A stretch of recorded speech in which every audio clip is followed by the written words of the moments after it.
అందరికీ నమస్కారం. తెలంగాణ విమోచనోద్యమం భారత్లో విలీనం. సైద్ధాంతికంగా పరస్పర విరుద్ధ భావజాలాలతో కత్తులు దూసుకునే కమ్యూనిస్టులు, భారతీయ జనతా పార్టీ వాళ్ళు విచిత్రంగా ఒక విషయంలో మాత్రం ఏకాభిప్రాయాన్ని వెలిబుచ్చారు. నిజాం నిరంకుశ ఫ్యూడల్ వ్యవస్థ నుంచి, మతత్వ పాలన నుండి తెలంగాణ విముక్తి పొంది భారతదేశంలో విలీనమైన సెప్టెంబర్ 17, 1948ను తెలంగాణ విమోచన దినంగా ప్రకటించి తెలంగాణ ప్రభుత్వం ఉత్సవాలు జరపాలని కోరారు. మరోవైపు నిజాం ప్రజా వ్యతిరేక పాలనపై సాయుధ పోరాటం చేసిన భారత కమ్యూనిస్టు పార్టీ భారతదేశం ఆగస్టు 15, 1947లో సాధించిన స్వాతంత్ర్యం బూటకమని ప్రకటించి భారత ప్రభుత్వం చేపట్టిన పోలీస్ చర్యను సాయుధంగా ఎదిరించి తెలంగాణ విలీనాన్ని అడ్డుకున్నది. మరో విచిత్రం ఏమిటంటే, ఉభయ కమ్యూనిస్టు పార్టీల నుండి విడిపోయి చీలిక పేలికైన వివిధ నక్సలైట్ వర్గాలు భారత్లో తెలంగాణ విలీనాన్ని జీర్ణించుకోలేక ఇప్పటికీ దాన్ని భారత దురాక్రమణగా భావిస్తూ భ్రమలో జీవిస్తూ విలీన దినాన్ని నిరసన దినంగా జరపాలని కోరుతున్నారు. ప్రతి సంవత్సరం సెప్టెంబర్ 17న మహారాష్ట్ర ప్రభుత్వం మహారాష్ట్ర సంగ్రామ్ ముక్తి దివస్ గాను, కర్ణాటక ప్రభుత్వం హైదరాబాద్ కర్ణాటక విభజన దినోత్సవంగా ప్రకటించి ప్రభుత్వ కార్యాలయాల్లో జాతీయ జెండాను ఎగిరేసి స్వాతంత్ర పోరాటంలో పాల్గొన్న వారిని సత్కరిస్తారు. 2022 సంవత్సరంలో తెలంగాణ ప్రభుత్వం విమోచన దినాన్ని జాతీయ సమైక్యతా దినోత్సవంగా అధికారికంగా నిర్వహించింది. నిజాం పాలనలోని తెలంగాణ సామాజిక, ఆర్థిక, రాజకీయ పరిస్థితులను, నిజాం వ్యతిరేక తెలంగాణ సాయుధ పోరాటాన్ని, భారత్లో తెలంగాణ విలీన చరిత్రను రాజకీయ, సైద్ధాంతిక రంగుటద్దాల నుండి కాక నిష్పాక్షికంగా పరిశీలిద్దాం. నిజాం నియంతృత్వం. నిజాం నవాబుకు చెందిన ఆసఫ్జాయి వంశం తెలంగాణని క్రీస్తు శకం 1724 నుండి భారతదేశంలో అది విలీనమైన క్రీస్తు శకం 1948 వరకు దాదాపు 224 సంవత్సరాలు పరిపాలించింది. తన తండ్రి మహబూబ్ అలీ ఖాన్ మరణానంతరం మీర్ ఉస్మాన్ అలీ ఖాన్ ఆసఫ్జా 1911 సంవత్సరంలో హైదరాబాద్ సంస్థానానికి నవాబ్ అయ్యాడు. 1930లలో దాదాపు 1.5 కోటి జనాభాతో 2,14,105 చదరపు కిలోమీటర్ల విస్తీర్ణంలో కాశ్మీర్ తర్వాత రెండో అతి విశాలమైన సంస్థానంగా తెలంగాణ ప్రఖ్యాతిగాంచింది.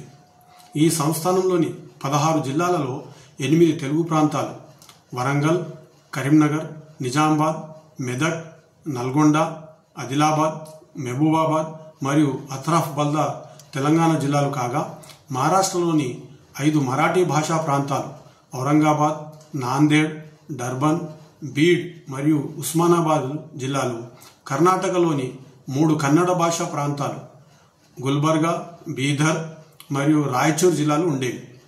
అప్పట్లోనే సంస్థానం వార్షిక ఆదాయం 8.5 కోట్ల రూపాయలు ఉండేది. నిజాం సంపదను వర్ణిస్తూ బ్రిటిష్ కర్నల్ మెకెంజీ, ప్రపంచం చరిత్రలోనే ఏ కాలంలో చూసినా నిజాం పాలకులకు ఉన్నంత వ్యక్తిగత సంపదలు ఏ పాలకునికైనా ఉండదేమోనని అనుమానాస్పదమే. నిజాం వంశజులు ఎన్ని తరాల వారైనా తమ ఆదాయం మీద వచ్చే వడ్డీలపై వడ్డీతో హాయిగా బతికేయవచ్చు. అతని ఆస్తులను, సంపదలను కొలవడం అసాధ్యమని చెప్పడం అతిశయోక్తి కాదు. వీరికి కేవలం నజరానాల రూపంలో, అంటే బహుమానాల రూపంలోనే సంవత్సరానికి 2 లక్షల రూపాయలు, అంతకు మించి లంచాలు అప్పనంగా వస్తాయి. అప్పుడప్పుడు వచ్చే కానుకలు వీరి సంపదను మరింత పెంచుతాయి అన్నాడు. నిజాం సంపద 1940లో దాదాపు $200 కోట్ల అంచనా. 7వ నిజాం నవాబుకు 200 మంది భార్యలు, అంతే సంఖ్యలో ఉంపుడు కత్తెలు, 500 మంది సంతానం ఉండేవారని ప్రముఖ రచయిత జాన్ సుబుర్చ్కి వెల్లడించాడు. అతనికి ఏకైక కూతురు షహజాదీ పాష్ మాత్రం జీవితాంతం అవివాహితగానే మిగిలిపోయింది. ఆమెకి పెళ్ళై పిల్లలు పుడితే తాను మరణిస్తాననే మూఢనమ్మకమే ఇందుకు కారణమని చెప్తారు.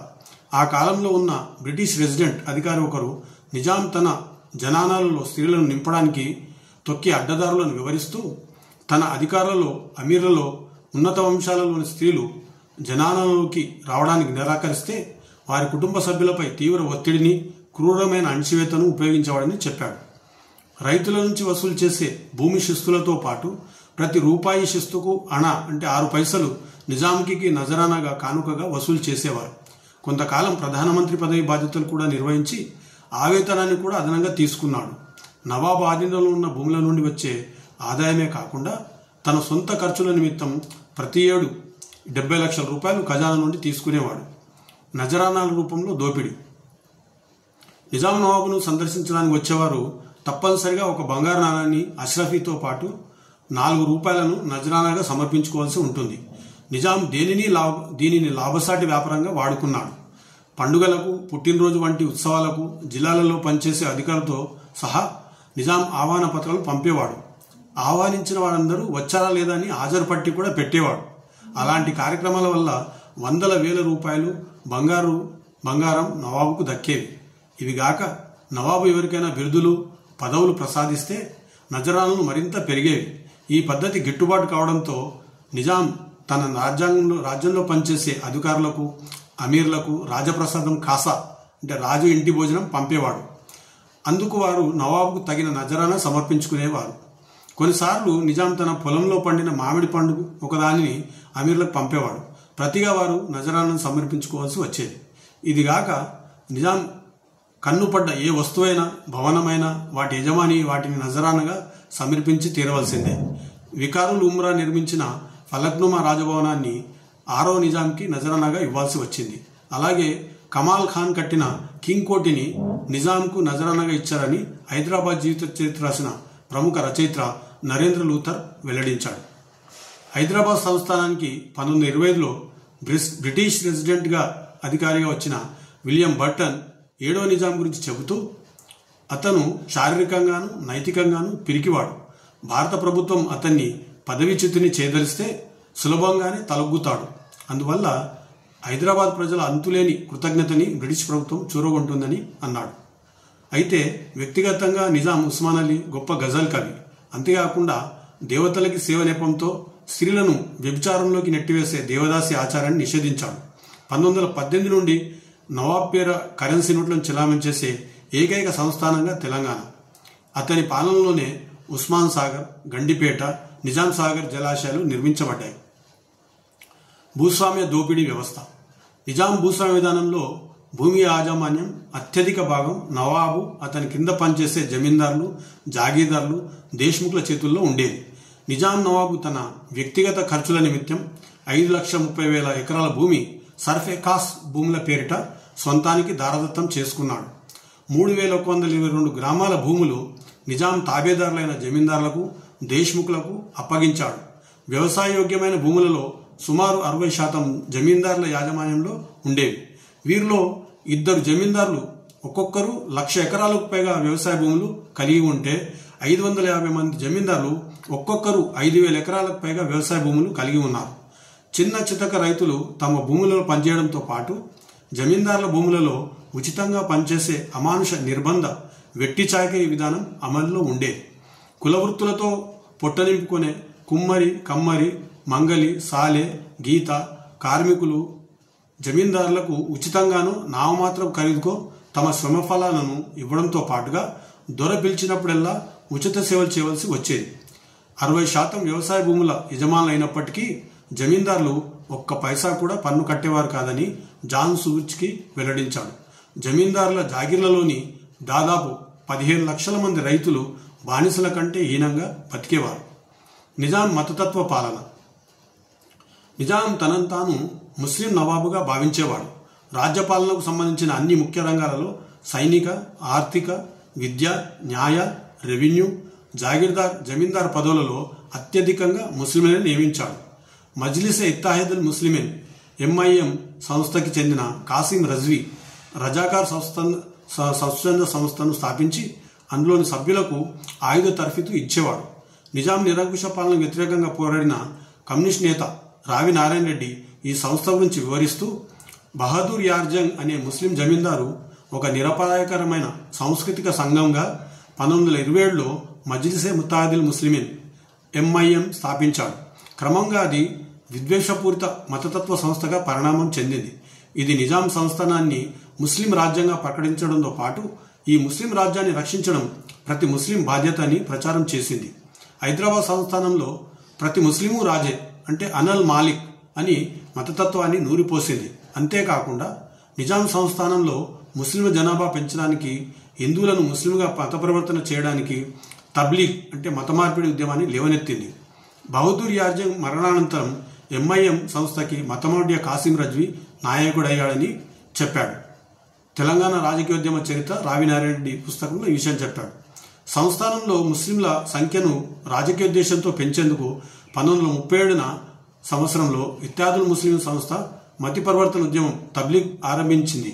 సంస్థలోని హరిజనులను వేల సంఖ్యలో వారికి ఆర్థిక బానిసత్వం నుండి విముక్తి కలిగిస్తామని మరియు శుష్క వాదనలు చేసి ఇస్లాం మతంలోకి చేర్చారు. కానీ ఆ సంస్థ అట్టే కాలం బతకలేదు. మత పరివర్తన ఉద్యమానికి ఓటమి కలిగింది. మత పరివర్తన చెందిన హరిజనులందరూ తాము కొత్తగా స్వీకరించిన ఇస్లాం మతాన్ని త్యజించారని రావినారాయణ రెడ్డి అదే గ్రంథంలో చెప్పాడు. మత మార్పిడి వలసలు. హైదరాబాద్ జీవిత చరిత్ర రాసిన ప్రముఖ రచయిత నరేంద్ర లూథర్ అప్పటి హైదరాబాద్ పరిస్థితులను వివరిస్తూ ఇత్యాదుల్ ముస్లిం సంస్థను స్థాపించిన బహదూర్ యార్జంగ్ హైదరాబాద్ను ముస్లిం రాజ్యంగా ప్రకటించాలని పట్టుబట్టాడు. ఇందుకోసం రాజ్యంలోని జనసంఖ్యలో మతపరమైన మార్పులు తేవాలి, హిందువులను ఇస్లాంలోకి మార్పిడి చేసే బృహత్ కార్యక్రమాన్ని అతను చేపట్టాడు. ముఖ్యంగా గ్రామాల్లోని వెనుకబడిన తరగతులు, అస్పృశ్య వర్గాలపై దృష్టి కేంద్రీకరించాడు. కేవలం వ్యక్తులపై కాకుండా బృందాలపై దృష్టి నిలిపి మత మార్పిడులు ఇవ్వాలని కార్యకర్తలకు సలహా ఇచ్చాడు. 3 ఏళ్ల పాటు ఒక ఉద్యమంలో ఈ పని సాగించాడు. ఆ కాలంలో 24,000 మంది మత మార్పగలిగారు. ప్రకటిత అప్రకటిత ప్రయోజనాల కోసం బహదూర్ యార్జంగ్ అనేక దాతల దగ్గరికి వెళ్లేవాడు. కాసిం రజ్వీ ఒక పారామిలిటరీ దళాన్ని ఏర్పాటు చేశాడు. స్త్రీ పురుషులతో కూడిన దళ సభ్యులకు శారీరక సైనిక శిక్షణ ఇప్పించాడు. హిట్లర్కు చెందిన బ్రౌన్ షర్ట్స్ తరహాలో వీరిని తీర్చిదిద్దాడు. నాయకుడి కోసం, పార్టీ కోసం ప్రాణత్యాగానికైనా సిద్ధమని, రాజ్యంలో ముస్లిం పాలనను కొనసాగించడానికి తుది వరకు పోరాడతామని రజాకారుల చేత ప్రతిజ్ఞ చేయించాడు. రజాకారుల సంఖ్య 2 లక్షలని రజ్వీ పేర్కొనగా వీరి సంఖ్య 1,00,000 ఉంటుందని రెసిడెంట్ తెలిపారు. రాజ్యమంతటా ప్రత్యేకించి పశ్చిమ జిల్లాలలో ప్రజలను రజాకారులు భయభ్రాంతులను చేశారు. చాలామంది రజాకారుల వద్ద పలు రకాల ఆయుధాలు ఉండేవి. వాటిలో కత్తులు, గొడ్డళ్ళు, మజిల్ లోడింగ్ గన్లు ఉండేవి. కొందరు 303 రైఫిళ్లు, రివాల్వర్లు కూడా కలిగి ఉండేవారు. వీరు ప్రజానికానికి బెడదగా పరిణమించారు. హిందూ ప్రజలపై దాడులు చేస్తుండటంతో హిందువులు నిజాం రాజ్యం నుండి వలసపోవడం ప్రారంభించారు. నిజాం రాజ్యం నుంచి వలసపోవడం రజాకారులకు 2 బ్రిగేడ్లు ఉండేటివి. రజాకారుల విచ్ఛిన్న కార్యకలాపాలలో సైన్యం, పోలీసులు లాలించి పడేవారు లేదా చాలా వరకు మౌనంగా ప్రేక్షకులు వహించేవారని వెల్లడించాడు. బలవంతపు మత మార్పుల నుంచి ప్రముఖ కవి, స్వాతంత్ర సమరయోధుడు కాళోజీ నారాయణరావు తన ఆత్మకథలో వివరిస్తూ, ఆనాడు జరిగిన వాస్తవ సంఘటనలతో నాకు ప్రత్యక్ష సంబంధం ఉంది. ఇత్యాదుల్ ముస్లిమీన్ తలపెట్టిన ఎస్సీ వర్గాల మతాంతరీకరణ, దానికి అప్పటి ప్రభుత్వ పరోక్ష తోడ్పాటు, దాన్ని ఆర్య సమాజం ఎదుర్కొన్న తీరు మొదలైనవి ప్రధానంగా గమనించవలసిన సంఘటనలని తెలంగాణ సాయుధ పోరాటం 1943 అనే గ్రంథంలో వెల్లపాటి రామిరెడ్డి వెల్లడించాడు. కాళోజీ నారాయణ చెప్పిన విషయాన్ని. నిజాం నవాబు ఆర్య సమాజ్ను, అంజుమనే తబ్లీగ్ సంస్థలను ఆ తర్వాత నిషేధించాడు. మజ్లిస్ ఇత్తిహాదుల్ ముస్లిమీన్ సంస్థ గురించి కాళోజీ నారాయణరావు తన ఆత్మకథ ఇది నా గొడవలో ఇలా చెప్పాడు. నిజాం సంస్థానం లోపల ఇత్తిహాదుల్ ముస్లిం సంస్థ కింద రజాకారులు బయలుదేరిండ్రు. అది 1946. అటు సర్కారు లోపాయికారిగా అమలు చేసే నిర్బంధం, ఇటు రజాకారుల ఒత్తిడి. ఇది ఆనాటి పరిస్థితి. రజాకార్ అనే శబ్దానికి స్వయం సేవకుడు అని అర్థం. వాళ్ళంతా ఇత్తిహాదుల్ ముస్లిమీన్ స్వయం సేవక దళ సభ్యులు, వాలంటీరీ కోర్. నిజాం సైన్యం కాకుండా ఇదొక ప్రైవేట్ ఆర్మీగా తయారయ్యింది. ముస్లిం ప్రభుత్వాన్ని, ఆధిపత్యంను, కల్చర్ను రక్షించడం తన పవిత్ర కార్యక్రమంగా భావించి దీంతో పాటుగా ఇస్లాంకి చెందని ప్రతి దాని మీద అనుమానం, అసహనం, అసహ్యం పెంపొందించిందని ఆయన తన గ్రంథంలో పేర్కొన్నాడు. అప్పటి రాజకీయ పరిస్థితిని వర్ణిస్తూ కాళోజీ ఇలా అన్నాడు: హైదరాబాద్ స్టేట్ల ముస్లింలకు, వాళ్ళ మతానికి సంపూర్ణమైన స్వేచ్ఛ ఉండేది. గ్రామాలలో పటేల్, పట్వారీ, జాగీర్దార్, దేశ్ముఖ్లదే పెత్తనం. రాజకీయ అధికారం కూడా వీళ్లదే. ఈ ఫ్యూడల్ ప్రభుత్వ యంత్రాంగానికి వీళ్లు మూల స్తంభాలు. దీంట్లో హిందూ ముస్లిం తేడాలు లేవు. ముస్లిమేతరులు మాత్రం అదనంగా ముస్లింల పెత్తనానికి కూడా లొంగి ఉండవలసి వచ్చేది. మతము, ప్రభుత్వము, భాష ఇవి పర్యాయ పదాలైపోయినాయి వాళ్లకు అని చెప్పాడు.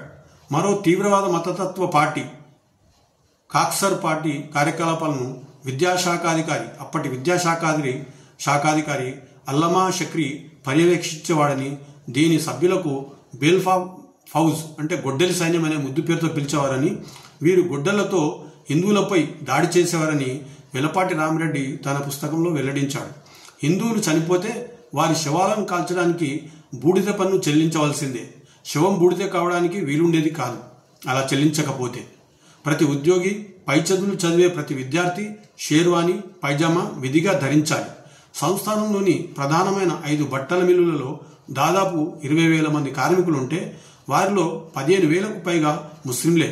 ఒక అంచనా ప్రకారం 60,000 ప్రభుత్వ కర్మ ఉద్యోగాలలో 46,000 మంది ముస్లింలు, 52,000 పోలీసు ఉద్యోగాలలో 46,000 మంది ముస్లింలు ఉండేవారు. ఉన్నతాధికారుల్లో దాదాపు అందరూ ముస్లింలే. సాంస్కృతిక విధ్వంసం.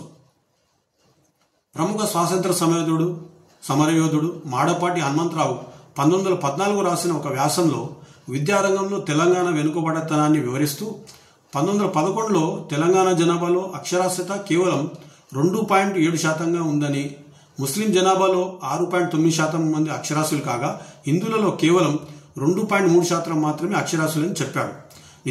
నిజాం సంస్థానంలో 50% ప్రజలు తెలుగువారు కాగా 20% మంది మరాఠీ, 10% మంది కన్నడ, మిగిలిన 20% ప్రజలు ఉర్దూ, పంజాబీ, పార్సీ మరియు గుజరాతీ భాష మాట్లాడేవారు.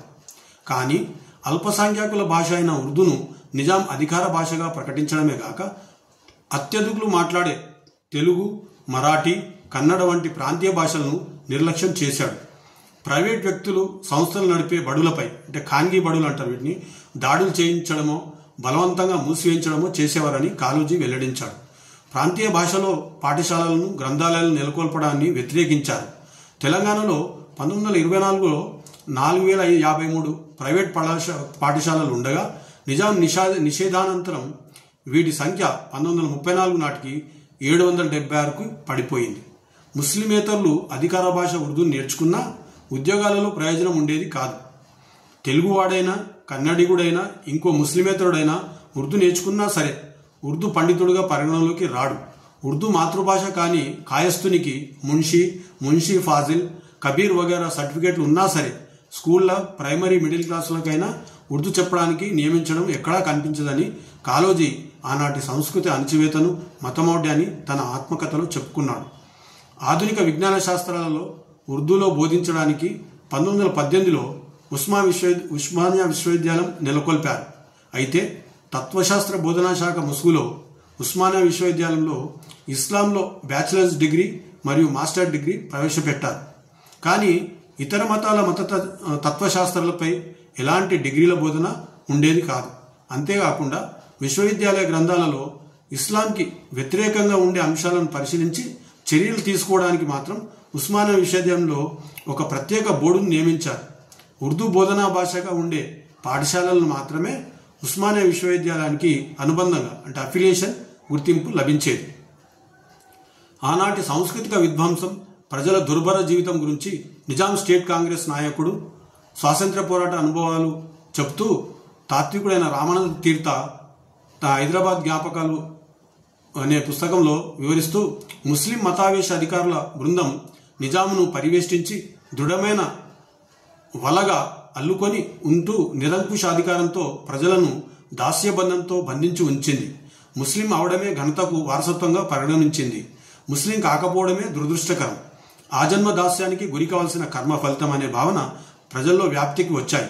ఏ ముస్లిం అయినా నవాబే, యజమానే, ఏ హిందూ అయినా లొంగి అణిగిమణిగి ఉండవలసిన బానిసే. సామాజిక జీవితం కూడా ఈ భావనలతో ఆర్ద్రమైపోయింది. అన్ని వైపుల నుండి అన్ని రంగాలలోనూ హిందువులను తొక్కి ఉంచడం కళ్ళకు కట్టినట్లు ప్రత్యక్షమయ్యేది. ప్రారంభ విద్యలో ఏ కొద్దినాళ్ల ముచ్చటను వదిలితే మిగిలిన విద్యాబోధన కార్యక్రమం అంతా ఉర్దూ భాషలోనే కొనసాగేది. తమకు కావలసిన విద్యాబోధనను ప్రజలు ఏర్పాటు చేసుకునే అవకాశాలే లేవు. పైగా నిషేధం అమల్లో ఉండేది. ప్రజలు ఏ కార్యక్రమం నిర్వహించినా ప్రభుత్వం అనుమానంతో పరిశీలించేది. పరిపాలనా రంగంలో ఉద్యోగాలన్నింటిలోనూ అన్ని స్థాయిల్లోనూ ఎక్కడ చూసినా ముస్లింలే. ప్రజా జీవిత నాడులు, రక్తవాహినులు అన్ని ముస్లిం అధికార వర్గపు చేతులలో ఇమిడి ఉండేవి. ముస్లింలు స్వేచ్ఛగా ఆయుధాలు చేపట్టవచ్చు. ఆయుధాలకు సంబంధించిన చట్ట నిర్బంధాలన్నీ హిందువులకే వర్తించేవి. వారి పట్లనే ఖచ్చితంగా అమలు జరిగేవి. చట్టాలన్నీ ముస్లింలకు అనుకూలంగా ఉన్నాయి. ప్రజలను భయం కుంగదీసింది. వారి తలలు ఎప్పుడూ వంగి ఉండేట్టు చేసిందని రామానంద తీర్థ వివరించాడు. అయితే నిజాం నిరంకుశ ఫ్యూడల్ మతతత్వ పాలనకు విరుగుడు మరో మతతత్వం కాదని రామానంద తీర్థ స్పష్టం చేస్తూ, అదృష్టవశాత్తు హైదరాబాద్లో ఉన్న విజ్ఞానవంతులందరూ హైదరాబాద్ ప్రజల సమస్య అసలు స్వభావం హిందూ ముస్లింల సమస్య కానే కాదని దృఢంగా విశ్వసించిన వారే. ఉద్యోగాల కోసము, అధికారపు గౌరవాల వాటా కోసం, మతాల వారిగా, కులాల వారిగా ప్రాతినిధ్యం కోసం పోరాటం సాగించదలుచుకోలేదు. మతతత్వ భావానికి విరుగుడు జాతీయ భావం అని గుర్తించడం జరిగిందని ఆయన అన్నారు. అప్పటి హైదరాబాద్ విద్యా విధానాన్ని వివరిస్తూ, హిందువులకు ఉద్దేశించిన నైతిక బోధనా తరగతుల్లోని పాఠ్యపుస్తకాలు హైందవేతరులు రాసినవే కాగా, ముస్లిం విద్యార్థులు వాళ్ళ పాఠ్యపుస్తకాలు మాత్రం ముస్లింలు రాసినవి. అరబిక్, పర్షియన్, ఉర్దూలలో పీజీ తరగతులు నిర్వహిస్తున్నా సంస్కృతం, తెలుగు, మరాఠీ, కన్నడ భాషల్లో వాటిని నిర్వహించడం లేదని మరో సమస్య అని ఆయన వివరించారు. ఇది కాకుండా ముల్కీ సమస్య కూడా ఉండేది. ముల్కీ అంటే లోకల్ అన్నమాట. ముల్కీ అంటే ప్రాంతీయ. మత వివక్షతో పాటు ప్రాంతీయ వివక్ష కూడా నిజాం కాలంలో ఉండేది. దాన్నే ముల్కీ ఉద్యమం అంటారు. ప్రజాకవి కాళోజీ అప్పటి సామాజిక వాస్తవాలను వివరిస్తూ, ముల్కీ నాన్ ముల్కీ సమస్య 300 ఏళ్ల నుంచి ఉండే. నిజాం దేవుడి ప్యాలెస్ మీద ఉండే సెంటినల్స్ అందరూ చావుస్ అంటే అరబ్బులను చావుస్లు అంటారు. విదేశీయులు కేవలం ముస్లిం అయినందుకే ఎందరో విదేశీయులకు అధికారాలు ఇచ్చిండ్రు. తోటి ముస్లింలు అంటే కాకుండా వాళ్ళకు చిన్నచూపు ఉండే. తోసి ముస్లింలు అంటే వాళ్ళకు కూడా చిన్నచూపు ఉండే. ఇక ముస్లిమేతల గురించి చెప్పడానికి ఏముంది? అట్లాంటి కష్టాలన్నింటినీ ఎదుర్కోవడానికి మత సంఘర్షణ మొదలు. అయితే కొందరు ఏమంటారంటే, ఇక్కడంతా ప్రశాంతంగా ఉండే, హిందూ ముస్లింలు చాలా సఖ్యతతో ఉండేటోళ్ళు, ఇప్పుడు గిట్లా మత ఘర్షణలు మొదలైనని అంటుంటారు. ఇది అబద్ధ ప్రచారం, అపోహతోటి కూడినటువంటి విశ్వాసాలు. ఇంతకు ముందు కూడా హత్యలు, కొట్లాటలు, ఆడవాళ్లను ఎత్తుకుపోవడు జరుగుతూనే ఉండే. అయితే ప్రతిఘటన లేదు. ముస్లిమేతరులకు సంఘటిత శక్తి అసలే లేదని తన ఆత్మకథలో వివరించాడు. అయితే నిజాంకు వ్యతిరేకంగా ముస్లిం ప్రగతిశీల శక్తులు కూడా పోరాడాయి. వాళ్ళ గురించి మనం తెలుసుకుందాం. నిజాం నిరంకుశ పాలనకు వ్యతిరేకంగా ప్రముఖ ఉర్దూ కవి, కమ్యూనిస్టు నాయకుడు మఖ్దూమ్ మొయినుద్దీన్, జవాద్ రజ్వీ తదితరులు కామ్రేడ్స్ అసోసియేషన్ ఏర్పాటు చేశారు. ప్రగతిశీల రచయిత, ఇమ్రోజ్ దినపత్రిక సంపాదకుడు షోయబుల్లా ఖాన్ తన రచనల్లో నిజాం మతతత్వాన్ని, రజాకార్ల దురాఘాతాలను ఎండగట్టేవాడు. నిజాం భూస్వామ్య వ్యవస్థని కూలదోసి తెలంగాణని ప్రజాస్వామ్య భారతదేశంలో విలీనం చేయాలని ప్రజలకు పిలుపునిచ్చాడు. రజాకార్ దుండగులు అతనిపై ఆగస్టు 21, 1940 నాడు కత్తులతో దాడి చేసి క్రూరంగా చంపి ఖండించబడ్డ అతని శిరస్సును, చేతులను రజాకార్ల నాయకుడు కాసిం రజవీకి కానుకగా సమర్పించారు. ఆ కాలంలో ముస్లిం ప్రగతిశీల లౌకిక వ్యక్తులలో ప్రముఖంగా పేర్కొనదగే వ్యక్తి అప్పటి రాష్ట్ర హైకోర్టు ప్రధాన న్యాయమూర్తి మిర్జా యార్ జంగ్. శ్రీకృష్ణ జన్మాష్టమి నాడు 1936లో జరిగిన ఒక సమావేశంలో శ్రీకృష్ణుడు హిందూ ప్రవక్త అనే అంశంపై ప్రసంగించి ఉర్దూ, పార్సీ భాషలోని విస్తారంగా ఉదాహరణలు ఇస్తూ, ముస్లింల పవిత్ర గ్రంథంలో పేర్కొన్న ఇతర ప్రవక్తలలాగే శ్రీకృష్ణుడు కూడా ఒక ప్రవక్తేనని చెప్పాడు. కాజీ మహమ్మద్ అబ్దుల్ గఫార్ 1931లో హైదరాబాద్లో పాయం అనే లౌకికవాద ప్రజాస్వామిక జాతీయ పత్రిక నడిపి ఇత్తాదుల్ ముస్లిమీన్ మతతత్వ విధానాలను, నిజాం భూస్వామ్య విధానాలను వ్యతిరేకంగా రచనలు చేశాడు. ఈ విషయాలు హైదరాబాద్ జీవిత చరిత్రలో నరేంద్ర లూథర్డ్ అని వెల్లడించాడు. కమ్యూనిస్టుల చారిత్రక తప్పిదాలు. కమ్యూనిస్టులు నిజాం వ్యతిరేకంగా పోరాడినప్పటికీ అనేక కీలకమైన సందర్భాల్లో, చారిత్రక దశల్లో వారు ఎన్నో చారిత్రక తప్పిదాలు చేశారు. అవేంటో ఇప్పుడు మనం చూద్దాం. నిజాం మతతత్వ భూస్వామ్య నిరంకుశ పాలన వ్యతిరేక పోరాటంలో భారతీయ జాతీయ కాంగ్రెస్, స్వామి రామానంద తీర్థ నాయకత్వంలోని హిందువుల పునరుజ్జీవన సంస్థ ఆర్య సమాజ్, మాడపాటి హనుమంతరావు నాయకత్వంలోని తెలుగు సాంస్కృతిక సంస్థ ఆంధ్ర జనసంఘంతో పాటుగా భారత కమ్యూనిస్ట్ పార్టీ ప్రధాన పాత్ర పోషించింది. నిజాం వ్యతిరేక అతివాద మితివాద సంస్థల్ని ఏకతాటి మీద తేవడానికి ఆంధ్ర జనసంఘం 1930లో ఆంధ్ర మహాసభగా అవతరించింది. అయితే అత్యంత కీలకమైన చారిత్రక మలుపుల దశలలో భారత కమ్యూనిస్ట్ పార్టీ పదే పదే చారిత్రక తప్పిదాలు చేయడం అలవాటుగా మార్చుకుంది. పదే పదే పశ్చాత్తాపపడింది. నిజాం వ్యతిరేక పోరాటంలోనూ అలాగే బ్రిటిష్ వ్యతిరేక పోరాటంలోనూ ఆ పార్టీ పరస్పర విరుద్ధమైన అసంగత మూర్ఖపు విధానాలను అనుసరించింది. రెండో ప్రపంచ యుద్ధ సమయంలో జర్మనీ అధినేత హిట్లర్ సోవియట్ యూనియన్పై దాడి చేసేంత వరకు భారత కమ్యూనిస్ట్ పార్టీ హిట్లర్ను ఫ్యాసిజాన్ని వ్యతిరేకించలేదు. సోవియట్పై దాడి తర్వాతే ఆ పార్టీ ఇంగ్లాండ్ సామ్రాజ్యవాద దేశాన్ని అమెరికా, ఫ్రాన్స్, సోవియట్ యూనియన్ల మిత్రరాజ్యాల కూటమిని బలపరిచింది. దేశం కన్నా అంతర్జాతీయ కార్మిక సిద్ధాంతానికి కట్టుబడి ఆ పార్టీ అప్పట్లో బ్రిటిష్ వారికి వ్యతిరేకంగా దేశవ్యాప్తంగా జరుగుతున్న క్విట్ ఇండియా ఉద్యమాన్ని వ్యతిరేకించింది. ఎందుకంటే బ్రిటిష్ సామ్రాజ్యవాదం సోషలిస్ట్ సోవియట్ యూనియన్తో జతకట్టింది కాబట్టి. ఫ్యాసిజంపై పోరాటం పేరుతో బ్రిటిష్ సామ్రాజ్యవాదానికి వ్యతిరేకంగా కాంగ్రెస్ పార్టీ ఇచ్చిన క్విట్ ఇండియా ఉద్యమాన్ని కమ్యూనిస్ట్ పార్టీ తిరస్కరించడమే కాక ఆ ఉద్యమాన్ని బలపరిచిన దేశభక్తులందరినీ, ముఖ్యంగా సోషలిస్టులను, సుభాష్ చంద్రబోస్ను, ఫార్వర్డ్ బ్లాక్ చెందిన అట్లాగే మిగతా దేశభక్తులందరుగా వాళ్ళు ఫ్యాసిస్టు పంచమాంగ దళంగా చిత్రీకరించింది. ఈ విషయాన్ని రావినారాయణ రెడ్డి తన తెలంగాణ రాజకీయోద్యమ చరిత్రలో స్వయంగా ఒప్పుకున్నాడు.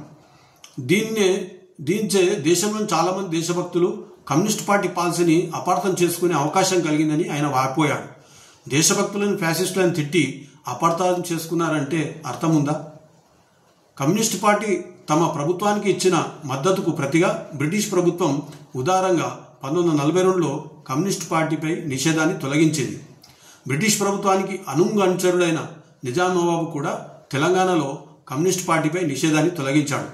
కమ్యూనిస్ట్ పార్టీ రాష్ట్ర కమిటీ 1942లో నేటి హైదరాబాద్ మన కర్తవ్యం అనే పుస్తకంలో ఇత్తిహాదుల్ ముస్లిమీన్ సంస్థకు ప్రజాస్వామ్య లక్షణాలు ఉన్నాయని, ఫ్యాసిజానికి వ్యతిరేకంగా జరుగుతున్న పోరాటంలో ఇత్తిహాదుల్ ముస్లిమీన్ సంస్థను కలుపుకొని హైదరాబాద్ సంస్థానంలో ప్రభుత్వాన్ని ఏర్పాటు చేయాలని సిద్ధాంతీకరించింది. అలాగే ఆ తర్వాత వచ్చే ప్రజాస్వామిక ప్రభుత్వంలో ఇత్తిహాదుల్ ముస్లిమీన్ సంస్థకు 50% ప్రాతినిధులను, మిగిలిన సగభాగంలో ఆంధ్ర మహాసభ, మహారాష్ట్ర, కర్ణాటక పరిషత్తుల ప్రతినిధులు ఉండాలని తీర్మానించింది. మతతత్వ భూస్వామ్య నిజాం పాలనకు వంతపాడే ఇత్తిహాదుల్ ముస్లిమీన్ ఎలా ప్రజాతంత్ర సంస్థ అవుతుందనే కనీస జ్ఞానం లేకుండా 1942 నుండి 1945 వరకు కమ్యూనిస్టులు ఈ విధానాన్ని కొనసాగించారు. అయితే ఈ విధానంపై ఆనాటి కమ్యూనిస్టు నాయకుడు రావినారాయణ రెడ్డి తన గ్రంథంలో ఆనాడు మేము చేసిన ఈ ప్రతిపాదన పొరపాటని ఇత్తిహాదుల్ ముస్లిమీన్ వారి చరిత్ర వేణులా చాటిందని ఒప్పుకున్నాడు. అదే సమయంలో జాతీయ రాజకీయాల్లో కూడా కమ్యూనిస్ట్ పార్టీ భారతదేశాన్ని మత ప్రాతిపదికన విభజించి పాకిస్తాన్ ఏర్పాటును సమర్థిస్తూ ముస్లిం జాతీయ భావాలకు ప్రతిబింబమే పాకిస్తాన్ నినాదం అని మరొక చారిత్రక తప్పిదాన్ని మూటకట్టుకుంది.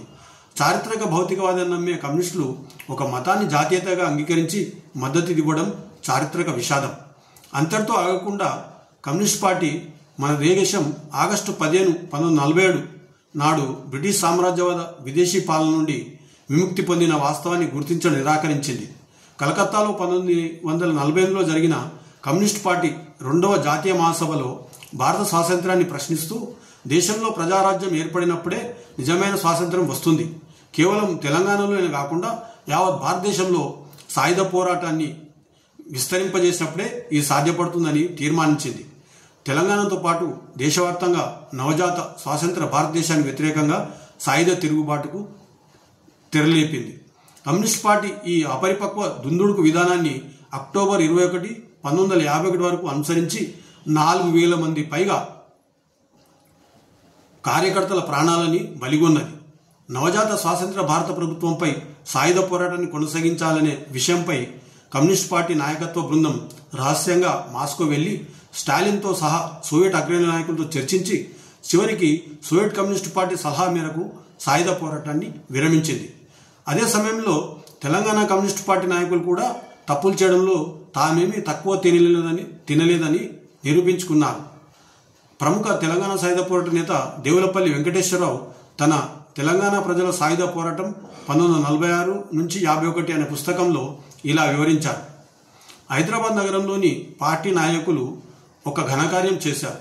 వారి అనాలోచిత అభిప్రాయం ప్రకారం సంస్థానం ప్రజలకు కేంద్ర ప్రభుత్వం ఒక బరువు అయితే నిజాం ప్రభుత్వం మరొక బరువు. కేంద్ర ప్రభుత్వం లేకుండా నిజాం ప్రభుత్వమే గనక ఉంటే ఒకే బరువు ఉంటుంది. దానివల్ల ప్రజలకు ఎక్కువ సౌలభ్యం ఉంటుంది. ఈ దృష్టిలో నిజాం ప్రభుత్వాన్ని కమ్యూనిస్టులు బలపరచాలి. నిజాం ప్రభుత్వాన్ని బలపరచడం అంటే ఆనాడు నిజాం ప్రభుత్వం ఇచ్చిన ఆజాద్ హైదరాబాద్ నినాదాన్ని, అంటే హైదరాబాద్ స్వతంత్రంగా ఉండాలనే నినాదాన్ని బలపరచాలి. దీనివల్ల కాంగ్రెస్ ప్రభుత్వం బెడద లేకుండా ఉంటుంది. నిజాం ప్రభుత్వం బలహీనమైనది కావడంతో ప్రజలకు ఎక్కువ సౌకర్యంగా ఉంటుందన్న వాదనతో ఈ ఆజాద్ హైదరాబాద్ నినాదాన్ని బలపరిచారు. ఈ మేరకు ఒక ప్రకటన కూడా ఇచ్చారు. అంతటితో కాకుండా నగరంలో బహిరంగ సభ పెట్టి ఉపన్యసించారు అని ఆయన వెల్లడించారు.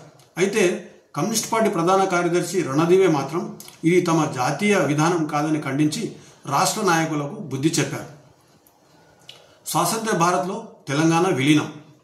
భారతదేశానికి స్వాతంత్ర్యం ప్రకటించడానికి వైస్రాయ్ మౌంట్ బాటన్ 1946లో విధి విధానాలు తయారు చేసే పనిలో ఉండగా నిజాం నవాబు బ్రిటిష్ ప్రభుత్వానికి లేఖ రాస్తూ బ్రిటిష్ రాచరికంతో చారిత్రక బాంధవ్యం గల విశ్వాసపాత్రులైన నిజాం నవాబుకు రాచరిక వంశ పరిపాలనా ప్రయోజనాలను, సమగ్రతను బ్రిటిష్ మహారాణి కాపాడాలని విజ్ఞప్తి చేశాడు. ఉత్తర భారతంలో పాకిస్తాన్ ఏర్పాటు ఉద్యమం తలెత్తున్న తరుణంలో నిజాం నవాబు భారతదేశం బ్రిటిష్ వారి నుండి స్వాతంత్ర్యం పొందినట్లయితే హైదరాబాద్ సంస్థానం కూడా సర్వసత్తాక స్వతంత్ర ప్రత్యేక రాజ్యంగా అవతరిస్తుందని జూన్ 3, 1947లో ఫర్మానా అంటే రాజశాసనం జారీ చేశాడు. నిజాం నవాబు తన 76,000 సైన్యం, కాసిం రజీ తర్ఫీదు చేసిన 90,000 రజాకర్ల ప్రైవేట్ సంస్థల సైన్యంపై ధీమాతో ఈ రాజపత్రం జారీ చేశాడు. భారతదేశానికి స్వాతంత్ర్యం వచ్చిన తర్వాత కూడా నిజాం తన వైఖరి మార్చుకోకుండా మౌంట్ బ్యాటన్తో నవంబర్ 27, 1947 నాడు యథాస్థితి ఒప్పందం కుదుర్చుకున్నాడు. అందులో ఆగస్టు 15, 1947కి పూర్వం బ్రిటిష్ రాజ్యానికి నిజాం సంస్థానం ఉభయల ప్రయోజనాలకు సంబంధించిన విదేశీ వ్యవహారాలు, రక్షణ, సమాచార రంగాలపై కుదుర్చుకున్న అన్ని ఒప్పందాలు ఆ తర్వాత ఏర్పడబోయే భారత ప్రభుత్వానికి నిజాం సంస్థానానికి మధ్య యథావిధిగా కొనసాగుతాయని పేర్కొన్నాడు. అయితే ఈ యథాస్థితి ఒప్పందాన్ని నిజాం ఉల్లంఘించి భారత్కు వ్యతిరేకంగా పాకిస్తాన్తో జతకట్టి కుట్ర పన్నాడు. కాశ్మీర్ విషయమై భారత్ పాకిస్తాన్ల మధ్య వివాదం చెలరేగుతున్న సమయంలో పాకిస్తాన్కి 20 కోట్ల రూపాయల రుణాన్ని నిజాం మంజూరు చేశాడు. నిజాం వైఖరికి మహాత్మా గాంధీ నొచ్చుకొని నిజాం ప్రధాని లాయక్ అలీకి తన నిరసన తెలియజేశాడు. అంతేకాకుండా ఆయుధ సామాగ్రిని, యుద్ధ విమానాల్ని పాకిస్తాన్ నుండి నిజాం దొంగతనంగా దిగుమతి చేసుకున్నాడు. అగ్గికి ఆజ్యం పోసినట్లు రజాకర్ల నేత కాసిం రజ్వీ మార్చి 31, 1948 నాడు ఆయుధ ప్రయోగ వారంగా ప్రకటించి భారత ప్రభుత్వంపై జిహాద్ అంటే మత యుద్ధం, పవిత్ర యుద్ధాన్ని చేస్తామని సవాల్ విసిరాడు. మరోవైపు భారత కమ్యూనిస్ట్ పార్టీ భారత స్వాతంత్రాన్ని గుర్తించడానికి నిరాకరించడంతో పాటుగా నిజాం వ్యతిరేక పోరాటం కన్నా భారత ప్రభుత్వంపై సాయుధ పోరాటానికి మొగ్గు చూపింది.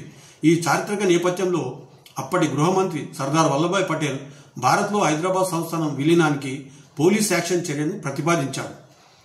ప్రధాని నెహ్రూ దాన్ని వ్యతిరేకించాడు. నెహ్రూ వైఖరికి నిరసనగా తన మంత్రి పదవికి రాజీనామా చేస్తానని చెప్పి నెహ్రూ అధ్యక్షతన జరిగే రక్షణ కమిటీ సమావేశం నుండి సర్దార్ పటేల్ నిష్క్రమించడంతో చివరికి నెహ్రూ హైదరాబాద్ పోలీస్ చర్యకు అంగీకరించాడు. Major general JS Chowdary నాయకత్వాన September 13, 1948 ప్రారంభమైన పోలీస్ చర్య కేవలం 4 రోజులకెళ్లేనే సెప్టెంబర్ 17, 1948 భారత్లో తెలంగాణ విలీనంతో ముగిసింది. స్వాతంత్ర భారత్లో తెలంగాణ విలీనాన్ని కూడా గుర్తించని కమ్యూనిస్ట్ పార్టీ దేశంపై తన సాయుధ పోరాటాన్ని అక్టోబర్ 21, 1951 వరకు కొనసాగించింది. చరిత్ర నుండి గుణపాఠాలు నేర్వలేని వారు అదే పొరపాట్లను పదే పదే చేస్తారనే విషయాన్ని మనం మరవరాదు. నిజాం మతతత్వ, భూస్వామ్య, నిరంకుశ ప్రజా వ్యతిరేక పాలన అంతమై స్వతంత్ర లౌకిక ప్రజాస్వామ్య భారతదేశంలో తెలంగాణ విలీనమైనందుకు భారతీయులందరూ గర్వించాలి.